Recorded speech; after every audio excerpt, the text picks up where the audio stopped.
नमस्कार। आज हम एक ऐसे शहर की गहराइयों में उतर रहे हैं, बुरहानपुर, जिसे बाबे दक्कन भी कहा जाता है, यानी दक्कन का प्रवेश द्वार। जी, और हमारे पास जो जानकारी है वो इसके इतिहास, इसके भूगोल, आज के डेवलपमेंट और टूरिज्म सबकी एक मिली-जुली तस्वीर दिखाती है। हाँ, तो हमारा मकसद है इस ऐतिहासिक शहर के सफर को समझना, मतलब इसके सुनहरे अतीत से लेकर आज की जो हकीकत है और कल की उम्मीदें हैं उन तक। तो चलिए शुरू करते हैं। अच्छा, ये बात मैंने भी सुनी है कि क्या ये सच है कि वर्ल्ड फेमस ताजमहल वो असल में पहले बुरहानपुर में बनने वाला था? हाँ, ये बात वाकई काफी दिलचस्प है। और सिर्फ इतना ही नहीं, बुरहानपुर में एक काला ताजमहल भी है, शाह नवाज खां का मकबरा। काला ताजमहल? जी, काले पत्थरों से बना और आगरा के ताजमहल से भी पहले का है। तो हो सकता है कि आगरा वाले की प्रेरणा कहीं ना कहीं यहाँ से मिली हो। अच्छा, ये तो नई बात पता चली। चलिए थोड़ा इतिहास में पीछे चलते हैं। इसकी शुरुआत तो शायद फारूकी वंश ने की थी, खानदेश की राजधानी के तौर पर। बिल्कुल, करीब 200 साल उन्होंने राज किया और जामा मस्जिद जैसी अहम इमारतें बनवाई जो आज भी शहर के बिल्कुल बीचों बीच मौजूद है। लेकिन इसका असली सामरिक महत्व तो शायद मुगलों के आने के बाद बढ़ा। हाँ, जबरदस्त तरीके से बढ़ा। 1600 में अकबर ने यहाँ का जो असीरगढ़ किला है उसे जीता। उसे दक्कन की चाबी कहते थे। दक्कन की चाबी मतलब? मतलब ये सिर्फ कहने की बात नहीं थी, वो लोकेशन ऐसी थी सतपुड़ा पहाड़ियों पर कि उस किले के बिना दक्षिण भारत में आगे बढ़ना लगभग नामुमकिन था। अच्छा, इसलिए इतना जरूरी था वो किला? बिल्कुल, इसीलिए अकबर ने उसे जीतने में पूरी ताकत लगा दी थी। और फिर शाहजहां, उनका भी यहाँ से गहरा नाता रहा है। यही उनकी बेगम मुमताज महल की डेथ हुई थी। हाँ, करीब 2 साल तक शाहजहां का जो दक्कन सूबे का हेडक्वार्टर था वो यही बुरहानपुर था। 2 साल? अच्छा जी, और यही उनकी पत्नी मुमताज महल, उन्होंने अपनी 14वीं संतान को जन्म देते हुए दम तोड़ा था। और उन्हें पहले ताप्ती किनारे जैनाबाद के एक बाग में ही दफनाया गया था। हाँ, और कमाल की बात यह है कि ताजमहल के लिए जो जमीन यहाँ चुनी गई थी वो आज भी खाली पड़ी है। इतिहास कैसे करवट ले लेता है।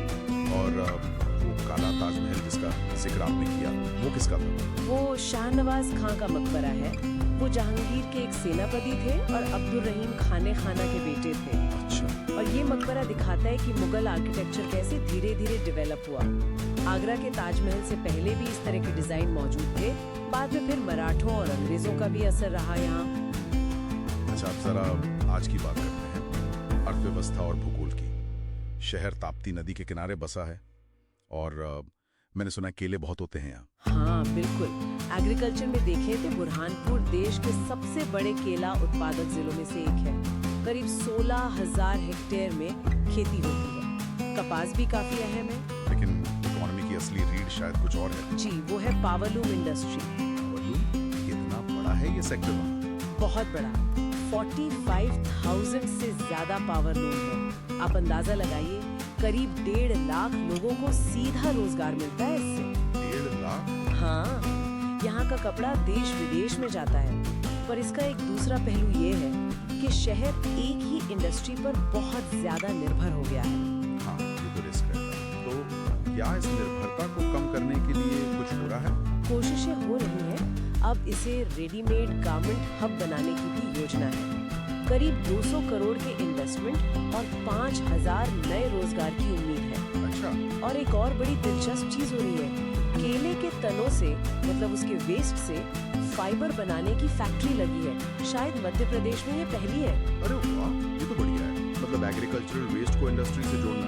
बिल्कुल, एक अच्छी मिसाल है ये तो अच्छी बात है। लेकिन विकास के साथ कुछ चुनौतियां भी तो होंगी, खासकर पानी को लेकर। मैंने सुना है एक तरफ तो यहाँ की कोई पुरानी पानी की व्यवस्था है, हाँ, ये गजब का कॉन्ट्रास्ट है यहाँ। एक तरफ तो 400 साल पुरानी मुगल कालीन अंडरग्राउंड वाटर सिस्टम है, कुंडी भंडारा। पहाड़ों से रिसते पानी को सुरंगों के जरिए शहर तक लाने की अद्भुत इंजीनियरिंग है ये। और ये आज भी कुछ हद तक काम कर रही है। कमाल है, 400 साल पुरानी तकनीक और आज भी काम की। लेकिन दूसरी तरफ क्या है? दूसरी तरफ है ताप्ती नदी, जो शहर की लाइफलाइन है। वो बुरी तरह प्रदूषित हो चुकी है। कैसे? शहर के जो नाले हैं, उनका सारा गंदा पानी बिना ट्रीटमेंट के सीधे नदी में जा रहा है। पानी का रंग हरा हो गया है, कचरा तैरता रहता है। ये वाकई बहुत बड़ी चिंता की बात है। तो इसके लिए कुछ किया जा रहा है? सरकार कुछ कर रही है? हाँ, सरकार कोशिश तो कर रही है। शहरी नवीनीकरण के लिए एक पुनर्गठनीकरण योजना है।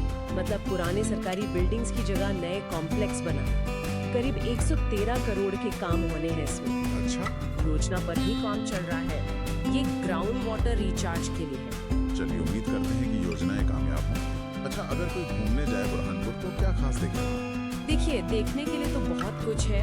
असीरगढ़ का किला तो है ही अपने आप में एक अनुभव।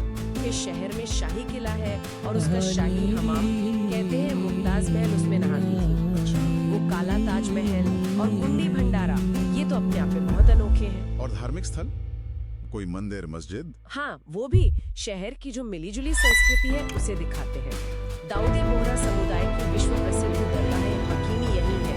ऐतिहासिक जामा मस्जिद है, पास में इच्छा देवी मंदिर है और ताप्ती किनारे एक गुरुद्वारा भी है। ये सब दिखाता है कि कैसे अलग अलग समुदाय यहाँ हमेशा से साथ रहते आए हैं। तो इन सब बातों का निचोड़ क्या निकालें? बुरहानपुर एक ऐसा शहर लगता है जो अपने शानदार इतिहास, मतलब मुगल कनेक्शन, किले वगैरह, और अपनी जो आज की औद्योगिक पहचान है, कपड़ा, केला, फाइबर, इनके बीच एक बैलेंस बनाने की कोशिश कर रहा है। जी बिल्कुल, लेकिन ताप्ती प्रदूषण जैसी गंभीर चुनौतियां भी उसके सामने खड़ी हैं। सही। यहाँ पर ना एक सोचने वाली बात भी उभरती है। बुरहानपुर के पास काला ताजमहल और कुंडी भंडारा जैसी अपनी अनोखी प्रोटोटाइप विरासतें हैं। मतलब वो अपने समय की बेहतरीन इंजीनियरिंग और डिजाइन थी। हाँ। तो सवाल ये है कि क्या शहर इनका इस्तेमाल सिर्फ टूरिज्म बढ़ाने के लिए कर सकता है, या फिर इनसे प्रेरणा लेकर, इनसे सीखकर अपनी आज की जो पर्यावरण और विकास की चुनौतियां हैं उनके लिए कुछ नए, कुछ अनूठे हल भी निकाल सकता है। ये एक दिलचस्प सवाल है। कैसे ये शहर अपनी अतीत की जो सरलता है या जो इनोवेशन था और भविष्य की जो जटिलता है उसको सही मायने में जोड़ सकता है, ये सोचने वाली बात है।